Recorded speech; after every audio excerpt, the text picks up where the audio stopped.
fabled heat, where magic meets desire. Subscribe to ignite the fantasy. Rain hammered the citadel's spires, each drop a cold kiss on stone, turning the courtyard into a river of silver. I stood in the vaulted chamber, the ceiling arching like the ribs of an ancient beast, the air thick with ozone and the faint scent of jasmine clinging to Kiki's skin. My armor, once a symbol of unbreakable command, felt like a cage against the heat radiating from her body, the metal pressing against my ribs as if it wanted to keep me from moving, from feeling. The weight of it was a reminder of my duty, of the battles I had fought and won, but now it felt suffocating, a constant reminder of the expectations placed upon me. I thought of all the times I had worn this armor, all the times I had led my troops into battle, and how it had never felt this heavy before. The realization was unsettling, and I couldn't help but wonder if it was the armor that had changed, or if it was me. Flickering torches threw shadows that danced in rhythm with the storm outside. Ancient runes pulsed a soft blue, breathing with the stone itself. The distant roar of the sea reminded me of a world beyond these walls, of ships that once bore my father's banner across the waves. Yet all of that was a muffled echo compared to the tempest raging inside me. I felt like I was standing at the edge of a precipice, staring into the unknown, and the only thing that kept me from falling was Kiki's presence. She stepped forward, the hem of her midnight cloak whispering against marble, and the world tilted. Her eyes, dark as storm clouds, held a promise of ruin and redemption. Tiny flecks of gold caught the torchlight like fireflies trapped in night. The way she moved, graceful, deliberate, made the air itself hold its breath. I felt my heart racing, my pulse pounding in my ears as I watched her approach me.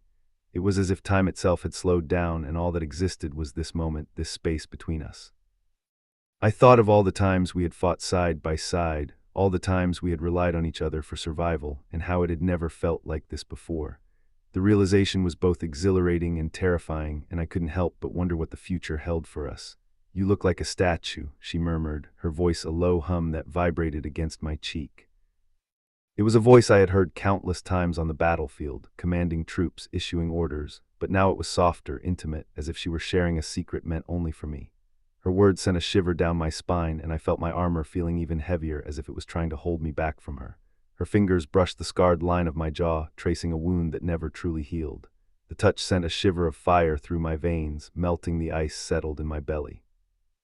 I remembered the night an arrow found me, the pain both physical and emotional, the blood staining the earth, the oath I swore never to let anyone see my weakness. Now with her hand on my throat, the blade humming against my skin, I felt a strange alchemy, fear tangled with desire, duty tangled with longing. My breath hitched as I leaned in, my lips finding hers in a kiss that tasted of rain and iron. The world narrowed to the heat of her mouth, the electric crackle of our shared pulse. I felt like I was drowning in her eyes, like I was falling into a deep, dark pool, and I couldn't help but wonder if I would ever find my way back to the surface.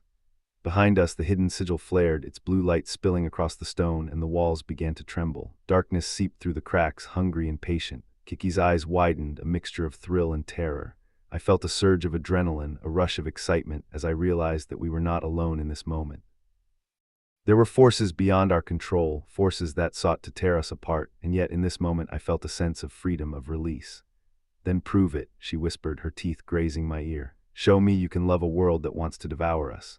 I tightened my grip on the blade, feeling the weight of destiny settle in my palm. The storm outside roared louder, but inside the citadel a new storm had begun, one of fire, longing, and the promise that together we might shatter the darkness.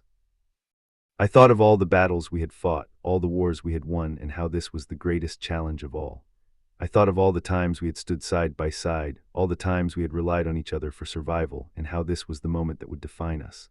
I looked into her eyes, and I saw a reflection of my own fears, my own doubts, and my own desires. I saw a future, uncertain and unknown, but one that I was willing to face as long as she was by my side. And so I leaned in, my lips finding hers once more, and I knew that I would follow her into the depths of hell itself, if that was what it took to be with her. The world around us melted away, and all that was left was the two of us, standing at the edge of the unknown, ready to face whatever lay ahead. As we stood there, the storm raging on outside, I felt a sense of peace, of calm, that I had never felt before. It was as if the world had finally come to a standstill, and all that existed was this moment, this space between us. I knew that this was just the beginning, that there would be more battles to fight, more wars to win, but for now, in this moment, I was at peace. And as the darkness closed in around us, I knew that I would face it head on, as long as Kiki was by my side.